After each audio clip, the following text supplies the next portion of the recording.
ভাই রে ভাই, কি বলবো আর, ছাদাবাজির ধরন এমনভাবে পাল্টে গেল, হাট বাজার পেরিয়ে এই মুহূর্তে মসজিদ মাদ্রাসায় ঢুকে গেছে।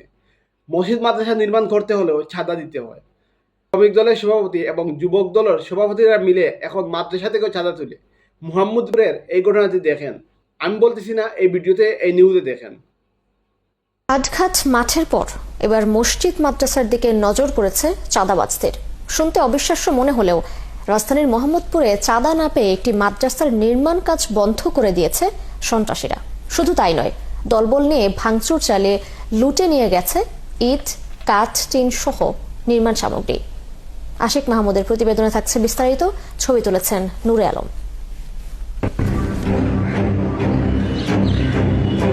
মোহাম্মদপুরের কাটাসুর এলাকার এই জমিটি রহমত নামের এক ব্যক্তির থেকে কিনে মাদ্রাসা কমপ্লেক্সের নির্মাণ কাজ শুরু করেছিল আল ইমান ফাউন্ডেশন। তবে দুঃখজনক হলেও সত্যি, স্থানীয় সন্ত্রাসীদের তাণ্ডবে মাদ্রাসার নির্মাণ কাজ বন্ধ হয়ে গেছে। গত 23 আগস্টের এই ছবিতে দেখা যায় মাদ্রাসার নির্মাণ কাজ শুরু করতে টিনের বেড়া দেয়া হয় পুরো জমিতে। শ্রমিকদের থাকার জন্য তৈরি করা হয় ঘর। এর 2 দিন পর 25 আগস্ট দলবল নিয়ে সেখানে ভাঙচুর ও লুটপাট করে সন্ত্রাসীরা। 30-40 জনের মতো আসছে, আইসা ওরা ভাঙচুর শুরু করছে। তাছাড়া ওরা আমাদেরকে হুমকি ধমকি দিয়ে সেখান থেকে সরে যান, তো আপনাদের সমস্যা হবে। তারপরে দেখলাম যেখানে বসে পিটাপিটি করে সব কিছু ভাঙচুর করা, দরজা ছিল, টিং মিলছে, সব কিছু খুলে নিয়ে গেছে। জমির মালিক ও আল ইমান ফাউন্ডেশনের কর্মকর্তারা জানিয়েছেন, স্থানীয় সন্ত্রাসীরা মাদ্রাসার নির্মাণ কাজ শুরুর পর থেকেই চাঁদা দাবি করে আসছিল। তা না দেয়াতেই এই হামলা, লুটপাট।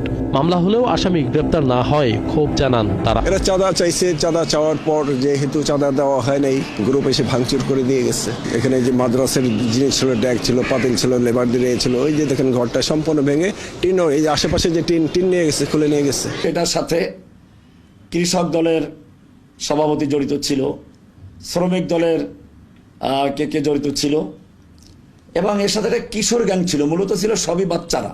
এরা ভাঙচুর করে সবকিছু লুটপাট করে নিয়ে যাবে, একটা আতঙ্ক সৃষ্টি করে। আমাদের 2-1 জন লোক ছিল, তারা তাদেরকে ভয় দেখাইয়া ওখান থেকে তাদেরকে সরাই দেয়। আমরা দৃষ্টান্তমূলক বিচার চাই। এরকম ধর্মের সঙ্গে সম্পর্কিত কোনো প্রতিষ্ঠান যখন হবে, তখন কেউ, কোনো সন্ত্রাসী মানে কোনো চাঁদাবাজ যেন এটা উৎখাত করার জন্য বা কোনো কুচক্রী যেন এটার সঙ্গে জড়িত না হইতে পারে, এটা যেন সরকার সবসময় দেখে এবং এটা যেন একটা দৃষ্টান্তমূলক শাস্তি হয়, এটা আমরা চাই। স্থানীয় সন্ত্রাসী আর চাঁদাবাজদের তাণ্ডবের কারণে মাদ্রাসা কমপ্লেক্সের এই নির্মাণ কাজ এখন বন্ধ।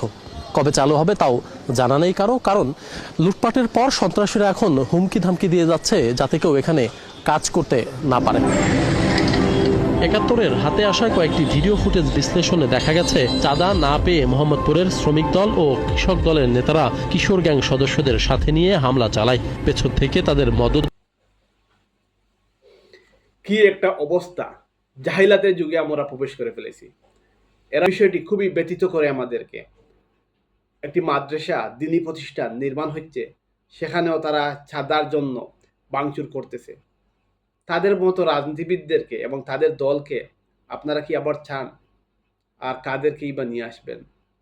ভালো থাকবেন সবাই, আর এই ভিডিওটি অবশ্যই শেয়ার করবেন, সবাইকে জানিয়ে দেবেন আগামীতে তারা জনগণের সম্মুখীন হবে ভোটের জন্য। আল্লাহ হাফিজ।